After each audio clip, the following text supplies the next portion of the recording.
سلام بچه ها، حالتون چطوره؟ اسم من آرمانه و امروز اومدیم با یه ویدیوی خیلی جذاب دیگه که امیدوارم ببینید و از دیدنش لذت ببرید. بدون معطلی بزنید بریم سراغ این ویدیوی جذاب. امروز اومدم که دوتا سریال به شدت جذاب و underrated رو بهتون معرفی کنم. دوتا سریال که ارزش دیدنشون به شدت زیاده. پس حتما این ویدیو رو تا آخر نگاه کنید و مطمئن باشید که بعد از دیدن این ویدیو دوتا سریال به لیست سریال هایی که قراره ببینید اضافه میشه. بدون معطلی بریم سراغ معرفی این دوتا سریال. سریال اول سریال مستر ربات. There hasn't been anything like this in the past. This is going to be affecting our economy in ways that are extraordinarily significant. The FBI announced today that Tyrell Welling and F Society engaged in this attack. Remember the night of the hack? سریالی به کارگردانی سم اسماعیل و بازیگری رامی مالک، کریستیان استیلر و کارلی چایکین. محصول امریکا سال 2015.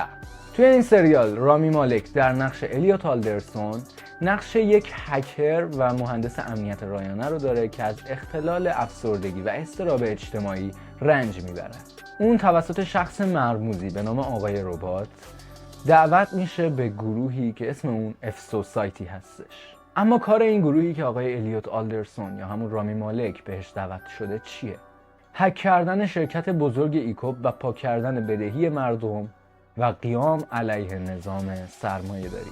دوستان این سریال برای من حتی در رده بریکینگ بد و گیم آف ترونز قرار میگیره. یه سریال به شدت خوش ساخت، به شدت خوش ریتم، با بازیگری فوق‌العاده رامی مالک که اصلا نمیشه راجبش صحبت کرد و نمیشه هیچ نظری راجبش داد. انقدر که رامی مالک داخل این سریال خوب بازی میکنه و نقشش نشسته روی رامی مالک.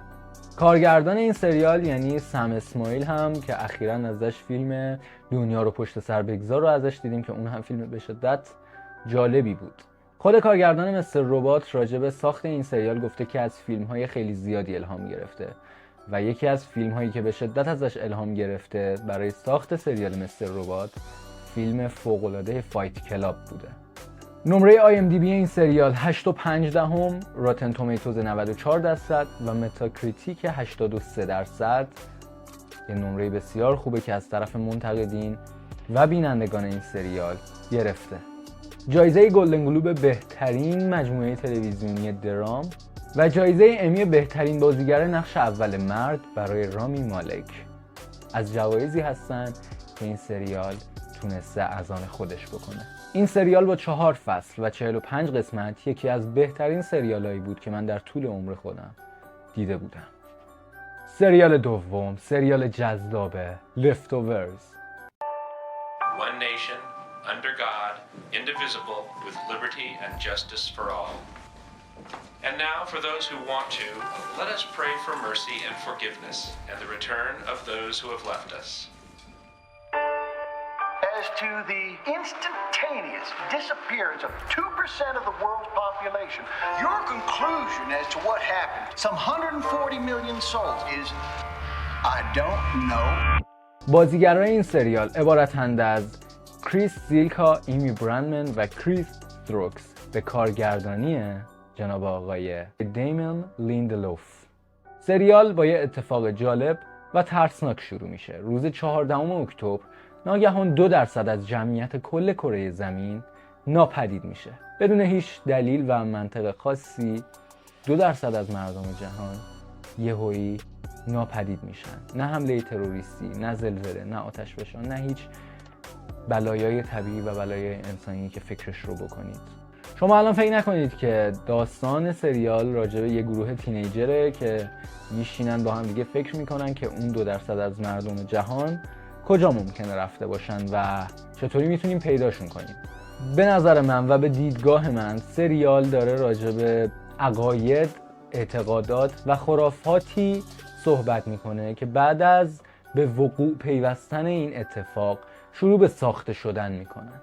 البته اینجا یه گیومه باز کنم و بهتون بگم که اگر دنبال سریالی هستید که بهتون هیجان بده و دنبال یه هیجان هستید داخل سریال، این سریال اصلا بهتون توصیه نمیشه. اما اگر میخواید یه سریالی ببینید که درام فوق‌العاده سنگینی داره، حتما بشینید این سریال رو ببینید که خیلی زیاد حرف داخلش هست.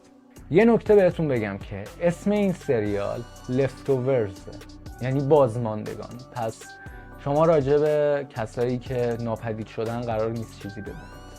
این سریال محصول سال 2014 و ساخت آمریکاست با تعداد 3 فصل و 28 قسمت. این هم یکی از بهترین سریال هاییه که توی عمرم دیدم.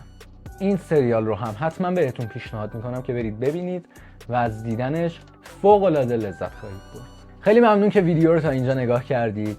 دستتون درد نکنه و امیدوارم که ویدیوهای بعدیم رو هم حتما دنبال کنید. قبلش لایک، کامنت و سابسکرایب و زنگوله بغل دکمه سابسکرایب یادتون نره که با این کار حمایت خیلی بزرگی از من و چنل من میکنید. دمتون گرم و تا ویدیوی دیگه خداحافظ.